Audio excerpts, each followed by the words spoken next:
We've been doing these epicenter events here at Johnson County Community College for many years now, and we try to make sure we have a unifying theme that's different from year to year. Last year, the theme was reuse. In previous years, it's been entrepreneurship, food, and every year we try to find something that is relevant for what's happening in our area or happening nationally or happening in terms of sustainability broadly defined. And this year we chose water, and as Rex Buchanan will tell us about starting at about 10:10, in Kansas right now the issue of water is becoming more important than maybe it's ever been for a variety of reasons which we'll talk about. But I think here in Johnson County we tend to take water for granted. For us, water is water one. Water is what comes out of the tap, but we don't think about where that water comes from or where that water goes after we think we are done with it. And these are the issues and the connections that we'll be talking about throughout the day today. I suppose let's probably introduce who the heck I am. I'm Dr. Jay Antle. I am the director of the college's Sustainability Center, and I also teach environmental history here at Johnson County Community College. And water is very important for me because my advisor at the University of Kansas was a guy named Don Worster, who wrote several works dealing with water issues. And so for me, water has been a key portion of my intellectual development and the study of water from the very beginning. But enough about me, and on to the topic at hand today, which is water. So our keynote speaker this morning is Cynthia Barnett, who will give us a talk entitled "Blue Revolution: A Water Ethic for Kansas and America." She is an award-winning environmental journalist who has reported on water from the Sewage River, to Singapore. Her latest book is this book, Rain, A Natural and Cultural History, which was long listed for the National Book Award and was a finalist for the 2016 E.O. Wilson Literary Science Writing Award. She's also the author of this book, Blue Revolution, Unmaking America's Water Crisis, which again is in some ways a basis for a little bit of what we'll hear about today in terms of a water ethic for America. Blue Revolution was named by the Boston Globe as one of the top 10 science books for 2011. She has written for the New York Times, LA Times, Wall Street Journal, The Atlantic, Discover Magazine, Salon, Politico, Orion, and many other publications. She has won numerous journalism awards, and she has an interesting background both in journalism and history, including environmental history, which is why we have an interesting connection. And finally, she currently teaches environmental journalism and nature writing and adventure writing. That sounds kind of fun. We should talk about storm chasing sometime. At the University of Florida's College of Journalism and Communications in Gainesville, where she lives with her husband and children. Please join me in welcoming Johnson County Community College, Cynthia Barnett.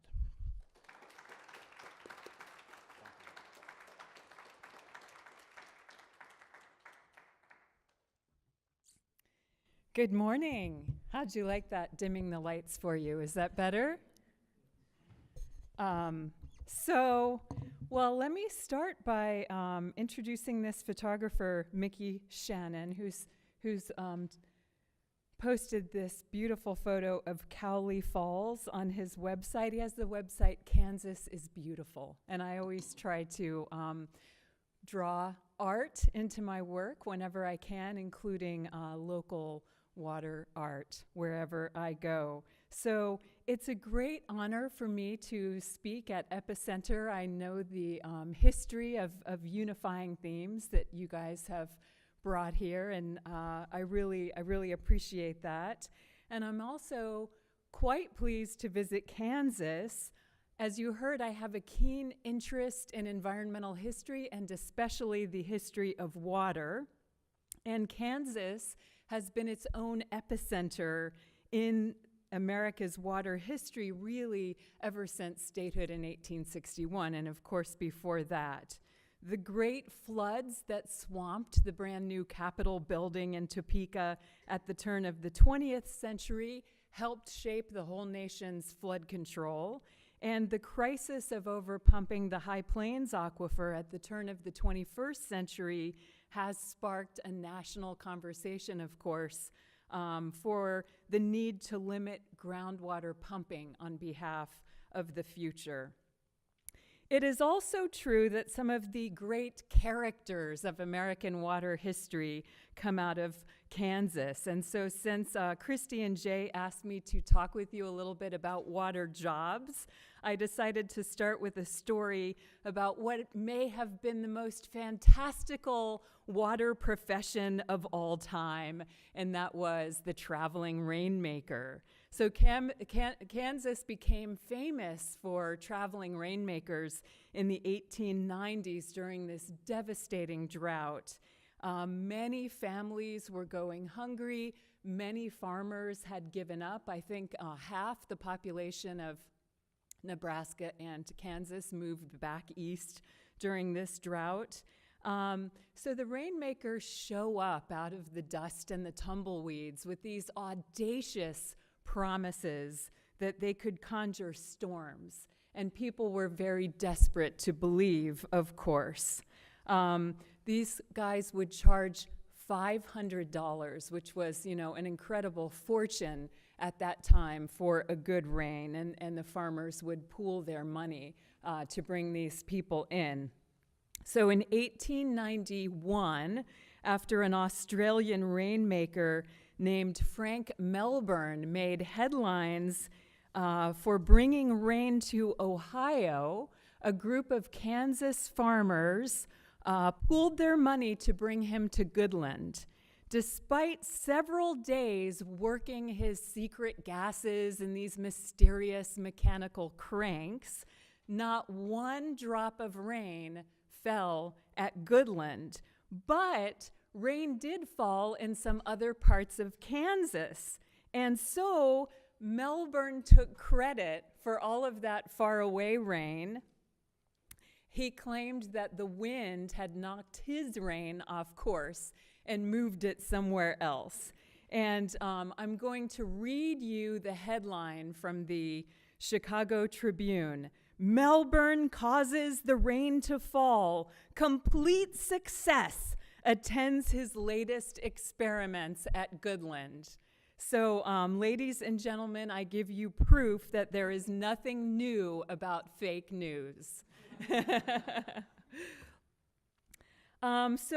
So indeed, we are told that we are living in a post-truth world, and I just want to say that I simply don't believe that as someone both who practices journalism and as someone who studies water and has the rain fall on her head, right? There's nothing truer to me than water and nature. So again, from the rain that falls upon us to the iconic course of the Kansas River to the Missouri and on to the Mississippi, I think water really does tell the truth, right?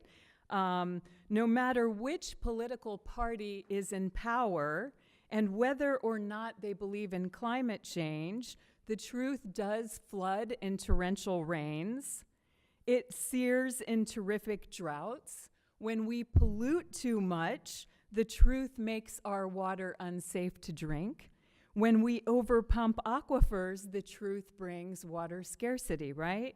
So I think the rainmakers are worth thinking about in the context of the water problems that I'm going to lay out for you, the water ethic that I've come to believe is at the heart of the solutions, and the kinds of jobs to pursue in the field of water.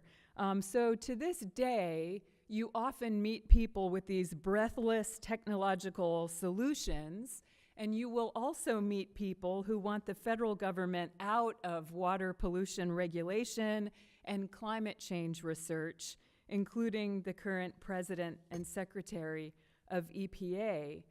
But we know from our water history that there's no magic bullet for fixing the problems of drought, flood, and water pollution. These are complex problems that require cross-disciplinary solutions, and they require, of course, more investment in science and not less. More importantly, they require a new ethic for how we live with water, a commitment to care for water today in ways that don't jeopardize clean, fresh water for future generations and ecosystems. So Jay used the term unifying, and I really like that term. I think water is a unifying force in what can feel like a fractured world. So before I get to the water ethic that I'd like to talk to you about, I want to bring you back to a similarly divisive time in American history, American political history. This is another time that really gave rise to a new environmental ethic surrounding water. In the late 60s and early 70s, the U.S. faced this terrible scourge of water pollution, industrial pollution, so severe that rivers like Ohio's Cuyahoga regularly caught fire. So the Cuyahoga is famous for this 1969 fire that finally made its way into Time magazine and helped give rise to the pollution laws of that time. But the fact is that this river and many others around the industrial Northeast had been catching fire, bursting into flames since the early 20th century. And so at that time, people simply accepted industrial pollution as an inevitable consequence of progress. And I think in the same way, we accept certain inevitabilities, like the inevitability of depletion of the High Plains aquifer. I think it doesn't have to be that way, and it's up to you, the next generation, to decide what's inevitable and what's not. But one message I have for you today is to not let a small group decide what's inevitable. These are really issues of national importance to all of us.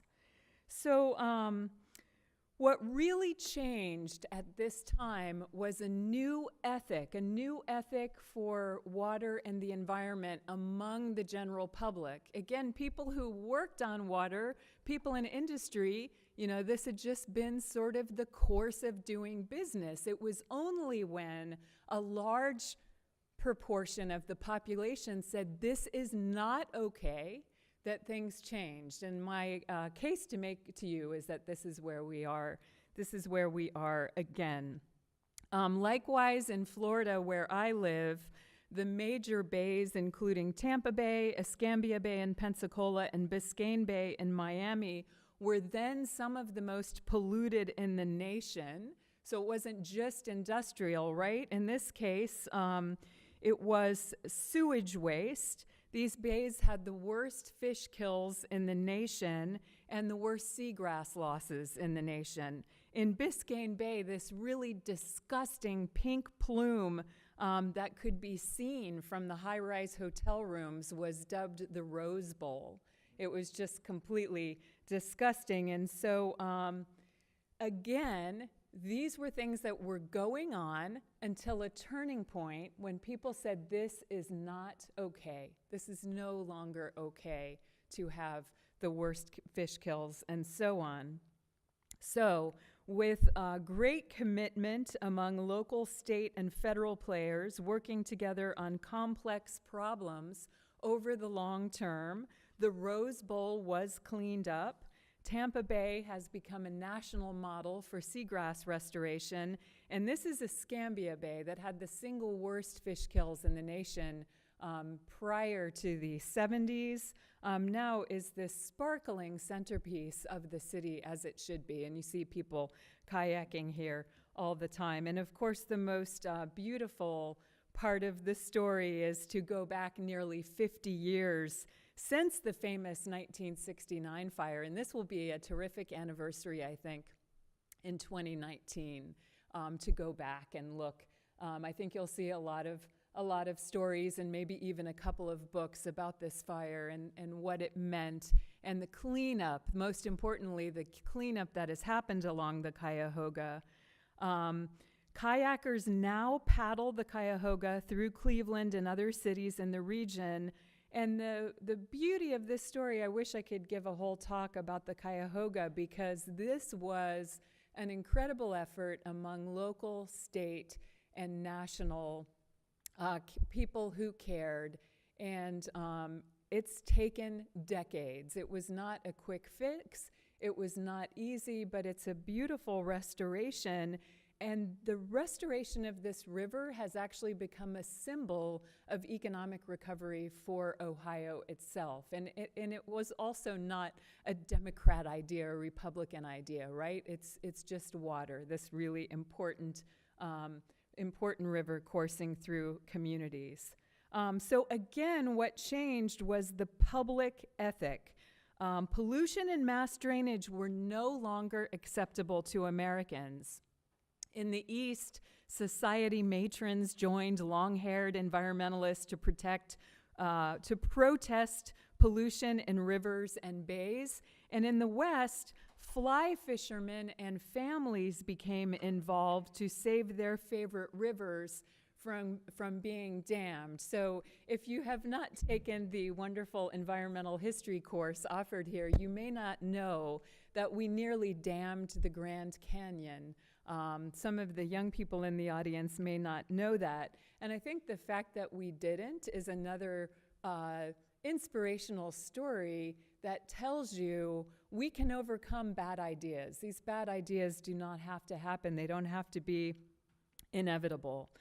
So President Nixon was up for re-election in 1972, and he really wanted to carry these voters and the mantle of the changing environmental ethics. So in that way, this was not top down, but it was bottom up. You know, those matrons in pearls standing with environmentalists were really important. It can't just be environmentalists. Water needs all of us.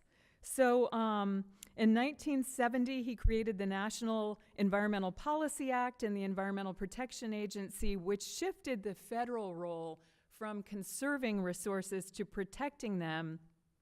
He said he was convinced that the 1970s absolutely must be the years when America pays its debt to the past by reclaiming the purity of its air, its waters, and our living environment. It is literally now or never. And then 2 years later came the Clean Water Act. So I want to submit to you that half a century later, we have again reached that now or never point. And that's true in Kansas, and it's true nationally.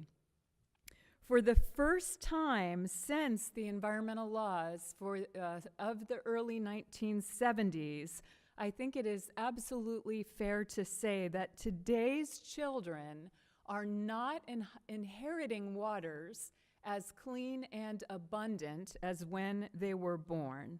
So just like half a century ago, water scarcity pressures are combining with water quality concerns, from Flint, Michigan, to the harmful algal blooms that are posing problems from Kansas lakes to the Great Lakes.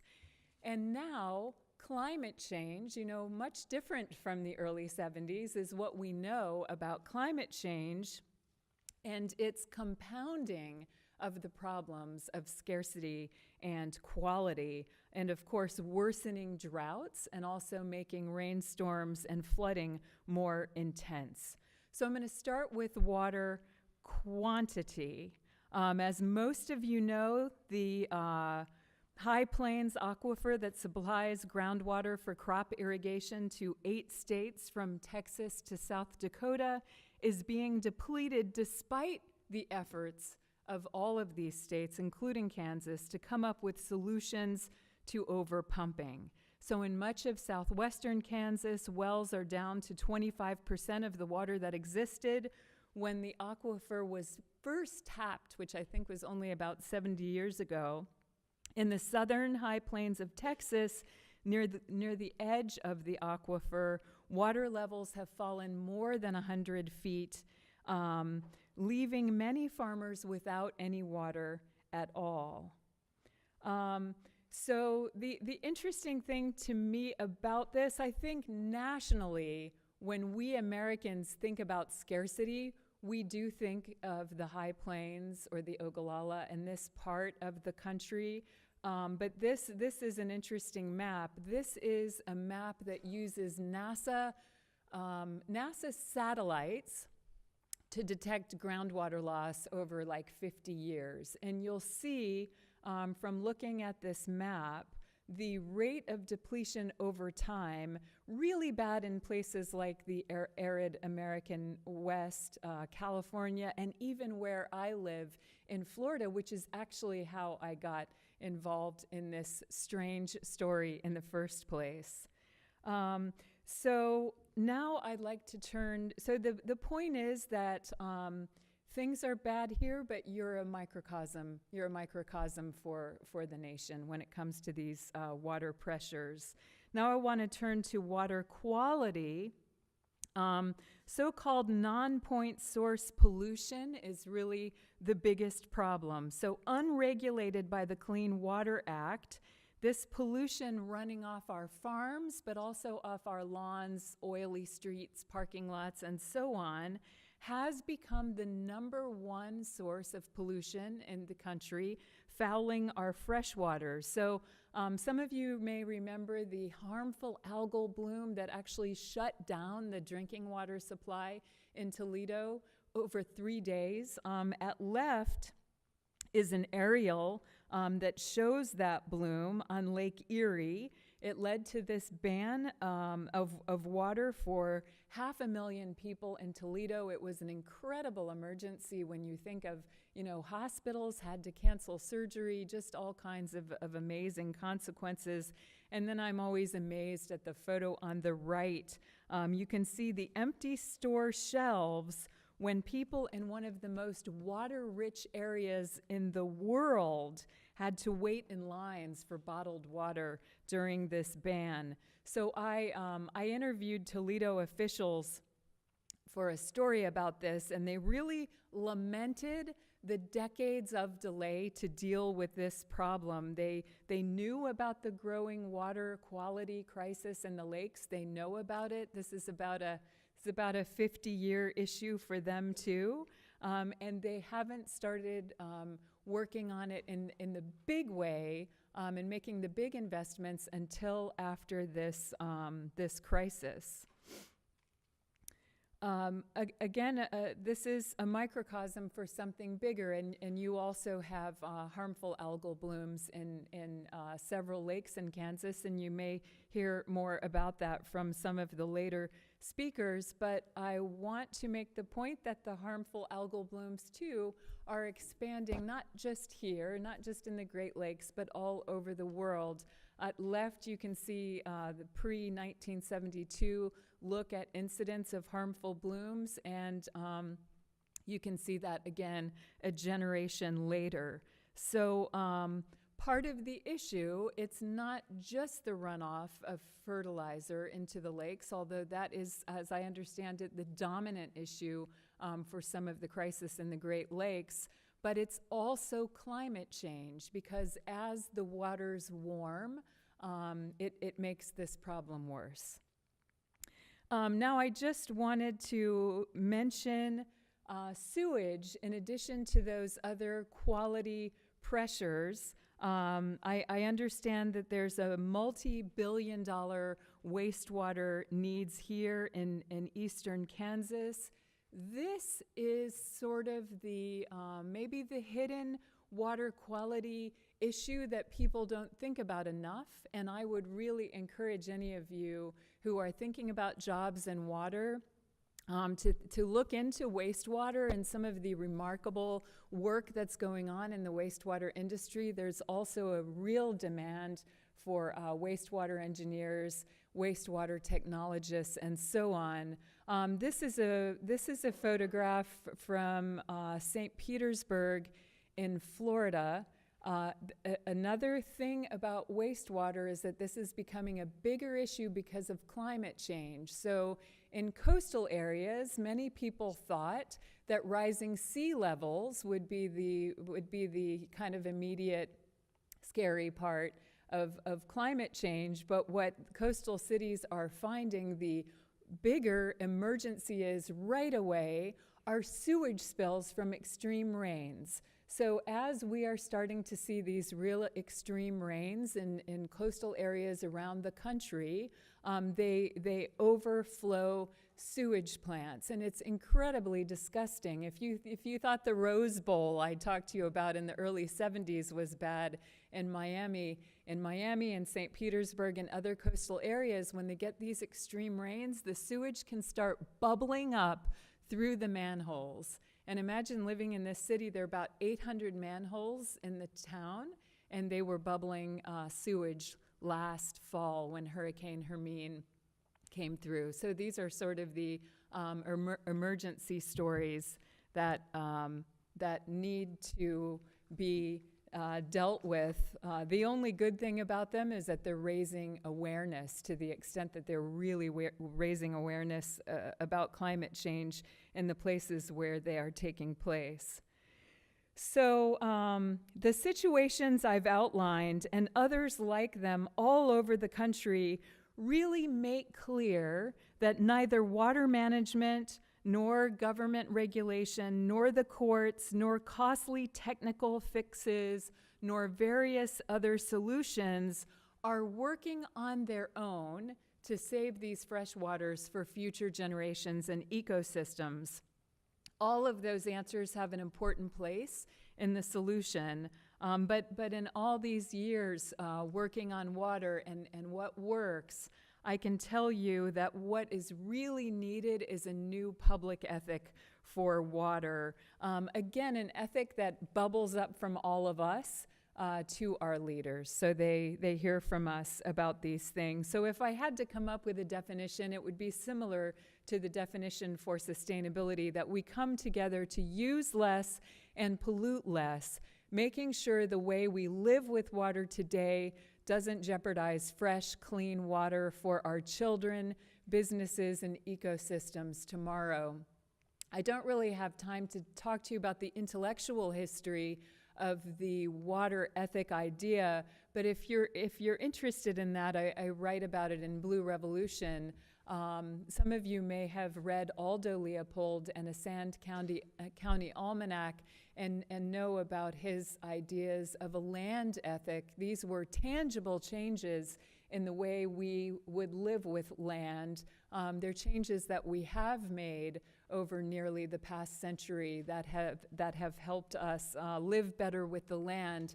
His son, Luna Leopold, became a hydrologist. He's sort of considered the grandfather of modern hydrology. Luna Leopold articulated a water ethic for the United States also in the early 70s during this epic drought in California, where he was living and working at the time. And if you go back and read his work, it's really inspirational, and you see that if we would have listened to Luna Leopold, things would be different today. But that's just a little bit of the background. So using less and polluting less are absolutely possible. And now I'll go to a few examples of that. I think what's harder than the technical reality of using less and polluting less is the first two words here, coming together, right? Because we're living in these incredibly divisive times. I think the coming together might be the hardest part. There's this intense amount of fighting between environmentalists and agriculture, and between urban and rural America about who's to blame for all of these issues. But I think it's important to remember that the solutions involve all of us. And even if you're talking about the culpability of a particular industry, you're also involved in that problem if you've elected people who allow it to continue, right? So in these different ways, we are really all involved in the problems, and we're all involved in the solutions. So it's important to remember that the state of our water reflects how we all use water collectively. So for flood control, power production, energy takes more water than any other sector nationally. Agricultural irrigation, or us, water coming in and going out of our homes and businesses. So the shared nature of this ethic is really important. So in this vision of a water ethic, we would live within our water means, which to me is keeping as much water as possible in aquifers, rivers, and wetlands. So the question, of course, is how we make that transition. And that was the idea behind this book, Blue Revolution. I traveled around the world and to different parts of our country where a large group of people, even in some cases an entire nation, had really come together to live more ethically with water. And you can find this all over. And it really is, this is already happening. It's already our story in the United States. We're using less water all the time.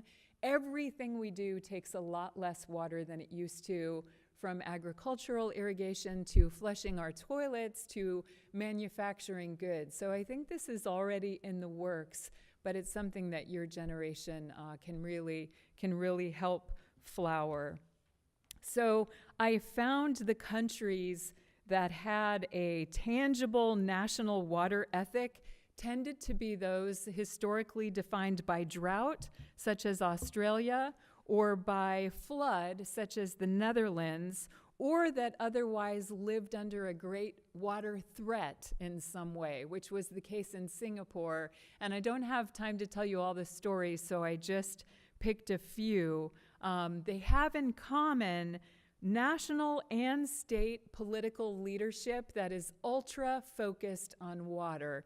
And unfortunately, this tends to come out of a crisis, right? It actually came out of a crisis in all of the countries I went to that really have a national water ethic. And I'm going to start by quickly telling you about the Dutch. I think the Dutch are really inspirational for our politically divided times, because they've shown how people with many different points of view and different financial interests can come together on water. So for 1,000 years, the Dutch, who of course their problem was flooding, they came together for 1,000 years to evolve this system called poldering, where all the sectors of the community have to come together and build consensus on their big water decisions. So we tend to look at the Dutch for their technology, right? For their big, huge pumps and barriers. But water managers there say another equally important part of the equation there now has been to convert farms to wetlands with fair compensation to farmers, to make room for water to go. In some cases, they're even tearing down dikes. So it was interesting. The Netherlands they had really barricaded their whole coast with these kinds of structures after a terrible emergency in the 1950s, a flood that killed more than 1,800 people. So they spent so much money barricading their whole coastline. And then 50 years later, when they started to see the impacts of climate change, especially from extreme rains, there was no place for all the water to go but up and over these structures. And it ended up doing a lot of really serious damage to the interior, a lot of serious flooding. And so that's when they really started to have this ethical shift about making space for water to go. And that's crucially important in places like eastern Kansas, where I mentioned when I first opened how important those, I think it was the 1903 flood of Topeka and many parts of the state, Kansas City too. All of the floods that happened early in the century helped shape water policy here and nationally. In that same way, we need to learn how to adapt to too much water in ways that give water places to go. So some of you know about green infrastructure ideas, green stormwater. Those are really important professions, I think, for many of you who are here thinking about jobs. But to me, the most important part of the Netherlands story is that the entire community is part of the conversation. So I think water in the United States has been the purview of a relatively small group of people, right? It's often environmentalists arguing with engineers or water lawyers arguing in court.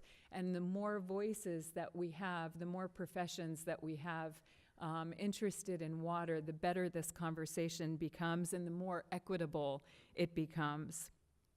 That was just a shot of the 1990s flooding that I mentioned to you. So I'm going to jump to Australia. If the Netherlands is an example of a place that gets too much water, Australia is an example of a nation that is learning to live differently with drought. And it's another example of a whole country that has really come to see water as a matter of national urgency. And I think it's a good model for drier years to come. So while computer models show that Kansas and the rest of the nation is likely to see more extreme rains in the future, we could also see the types of droughts that we saw in the 1890s, and even the droughts seen in the tree ring records that are more like 500-year drought histories that are worse than anything we've seen in our own lifetime. So in 2000, the Aussies saw one of those unprecedented droughts that no one had seen before then. They entered this period that seemed much worse than anything they had been through in modern history. The first sign that something was different was that water levels in dams all across the country dropped to about 25% capacity. Scientists say Australia was back then feeling the early water supply impacts of climate change. So a lot of what you read about Australia's response to what they call the big dry involves desalination plants on the coast and agricultural water markets in the interior, which have both been important parts of the solution. But again, under the specter of climate change, there's this great urgency to keep as much water as possible in natural systems, restoring wetlands, managing forests for water supply, and returning water to nature as a water supply strategy. When it comes to agricultural pumping in one of Australia's most water-stressed regions, the Federal Water Act created an independent water science organization called the Murray-Darling Basin Authority to actually cap water extractions when they become unsustainable. You can imagine how that would go over in the United States, but it's worth looking at. So in urban areas, I showed you the urinal too early. In urban areas, fully one half of Australia's new water is coming from conservation efficiency.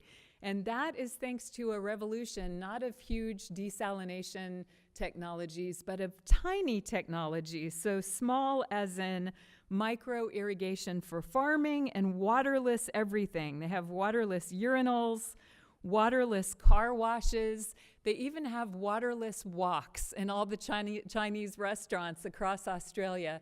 So I just love some of these stories because people are so innovative, and there are these terrific, brilliant solutions to scarcity that are happening all over the world. But because we haven't been in that same exact type of emergency, we aren't doing these same things. We're just sort of living with that inevitability that we grew up with, but it doesn't have to be that way.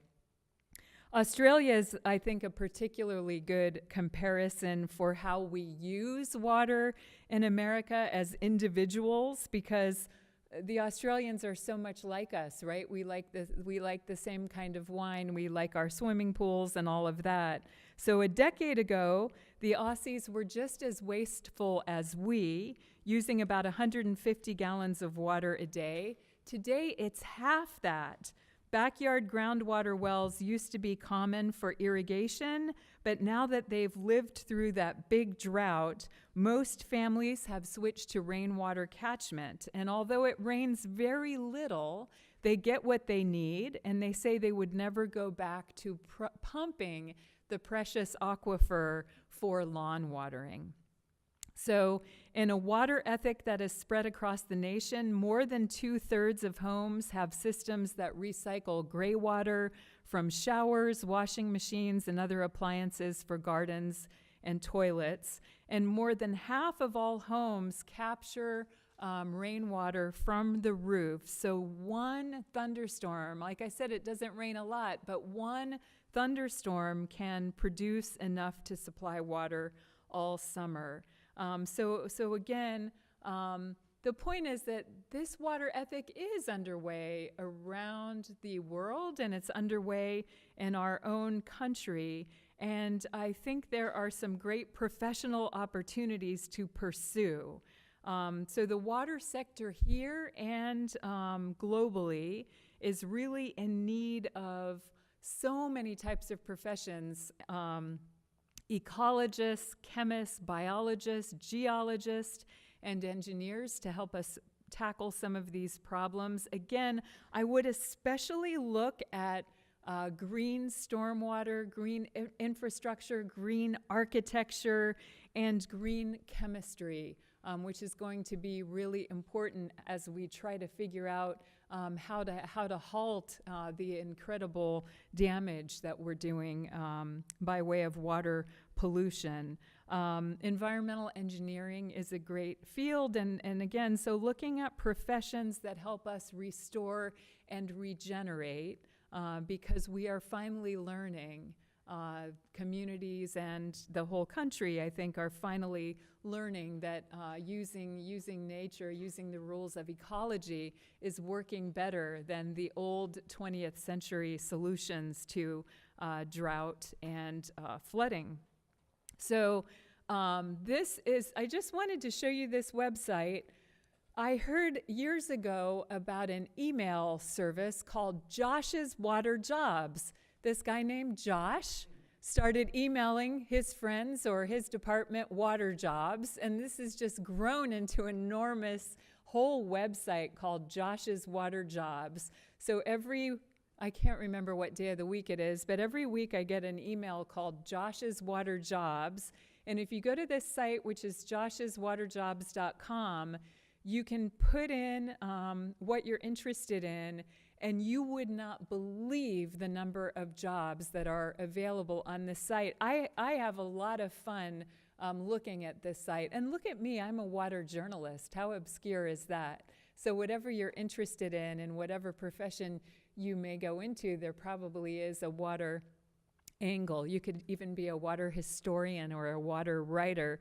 Anyway, check out Josh's Water Jobs. The other thing nice about this, and also this site that I wanted to show you called Global Water Jobs, is that if you have some dream of where in the world you want to live, you can search by place as well. And I will tell you that the international sector has more jobs than the American sector. There are lots of water jobs here, but if you look globally, if you're interested in travel while you're young before you get tied down, I would really encourage you to take an international position in the beginning to get experience and to see some of these water issues from the standpoint of the rest of the world. So again, I just wanted to go back to some of the green solutions. I wanted to go back to for a moment to the Great Lakes. So I told you about the terrible emergency with the harmful algal blooms that shut down Toledo's drinking water supply. Now there is a federal, state, and local consortium working on all of these problems. So in agriculture, they're using drones to really pinpoint the amount of fertilizer any particular part of a farmer's field would need. On the stormwater runoff side, there is this beautiful renaissance of rooftops and parking lots being turned from asphalt to green so that the water can be filtered before it flows into the lakes. So these green infrastructure solutions are cleaning water.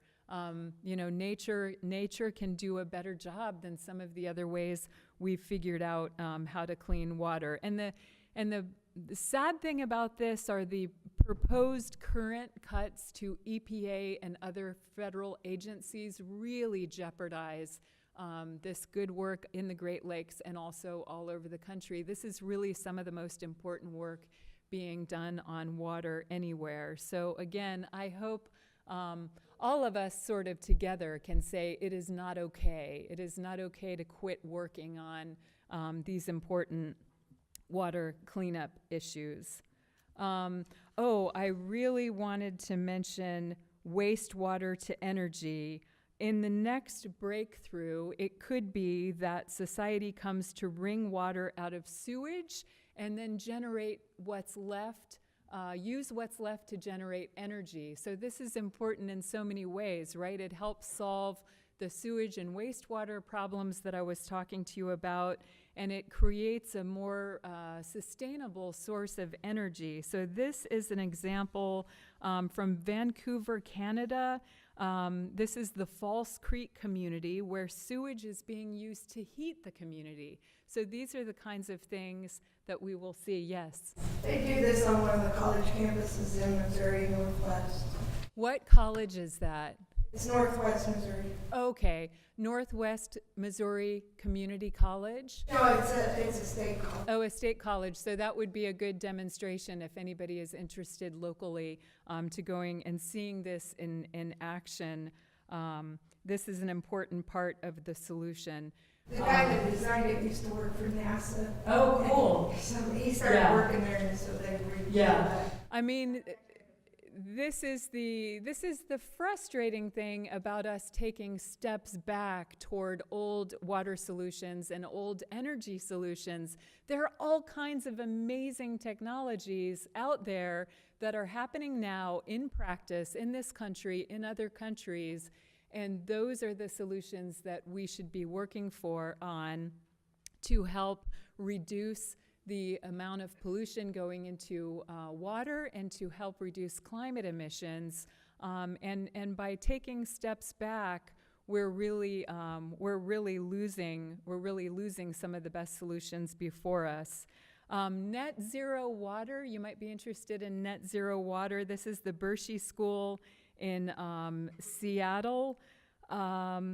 We've now seen new subdivisions, office buildings, and even this school built with little or no imported water. So you've heard of net zero energy. You may or may not have heard of net zero water, but it's essentially the creation of buildings that make more water than they use. So all of you who are interested in architecture, that would be, part of the study in green architecture. Urban farming, of course, will be part of our solutions, and I know you have a wonderful farm here on campus, which I saw this morning. And I wanted to mention churches. This is, and I know we have someone here from Sustainable Sanctuaries. Maybe you could raise your hand. It's really great to have you here. I think churches are such an important part of the solution because they help democratize these issues, right? We're saying that this is not something that should just be talked about in courtrooms or county commission buildings. Oop, I'm out of time. I set a timer for myself. Sorry about that. Now I have really gone on too long, and I'm going to cut to the chase. I just want to say that churches are really starting to take up water as a responsibility of faith. So if you're involved in a church, I think this is another interesting way to help the general public understand these issues. Congregations that had worked on clean water projects as an obligation to help the poor in places like Haiti are now working on more practical aspects of sustainability back home. So this is an Episcopal church in Southwest Florida where parishioners planted the rain garden pictured here as a model for more citizens to understand why rain gardens are so important. And I know rain gardens have been a big thing here. I think that's something you guys have a reputation for. But it's, you know, these, if you think about churches or any space in your city that has a lot of turf, right? These are places that can be examples for how we can live differently with water. I want to mention economics too. The price of water is really important to this discussion. I know there's a big debate going on in Kansas where people do not want to pay more. People don't want to be taxed to fund water infrastructure, and it is a real problem. Water is too cheap in the United States because we haven't valued it with a price tag. We haven't valued it psychologically, right? So if anyone is interested in this issue, I wrote this pretty big story, a lengthy story about it called Hey America, It's Time to Talk About the Price of Water. And this is available in the magazine Enzia, which is a really good environmental magazine. So I want to end with this point that ethical water policy is not Republicans versus Democrat. It's not too much government or too little. It really is good government. And I know I'm violating all the PowerPoint rules with this slide, but this is my last slide. People always want to know, well, what exactly will the water ethic look like? Because water is so local, I think each community and state will evolve their own water ethic based on unique water resources and cultures, but I will leave you with these broad goals of living more ethically with water, that we come to value water from appreciating local streams to everyone paying an appropriate price for water.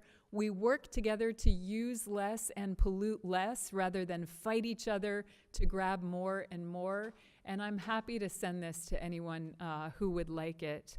We try to keep water local to avoid the financial, ecological, and energy costs of long-distance transfers. You might have heard proposals over the years to move the water in the Missouri River to the west to solve drought problems to the west of us. That is, you know, a 20th century solution, but not the way to think in the 21st century.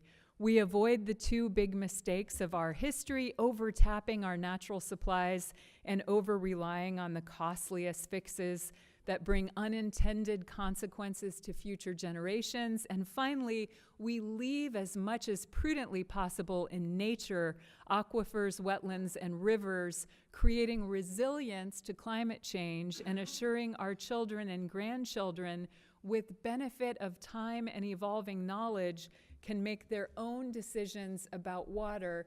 And I think that's a really important point. I think it's terribly arrogant for people in my generation to make these enormous decisions that are going to take away your ability to come up with your own progressive solutions or to use water in a more ethical way than we did and that people before us did. So this leads me back to where I began with those audacious rainmakers of the 1890s. Their lessons are worth remembering in this time when drones really can seed clouds to make them rain, when science magazines are full of breathless stories about technologies to pull water out of thin air by way of humidity. Our water problems will never be solved entirely, and certainly not with one magic bullet, but rather we'll work through them with our sleeves rolled up together, adapt and reacclimate, revise, and readjust. So literally a chemical bond, water is also the deepest bond we share as Americans. The water ethic strengthens this bond as it brings to the fore our humanity and our dependence on water. So thank you so much for being here. I'm sorry I went a few minutes over, and I'm happy to take your questions now or later. Thank you.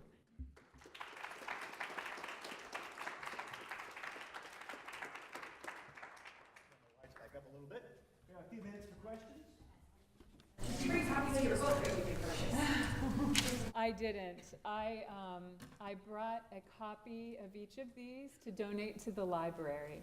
There's already a copy of Blue Revolution in the library, but you didn't have my new book, Rain. So these will both be in the library, but books are easy to order on Amazon.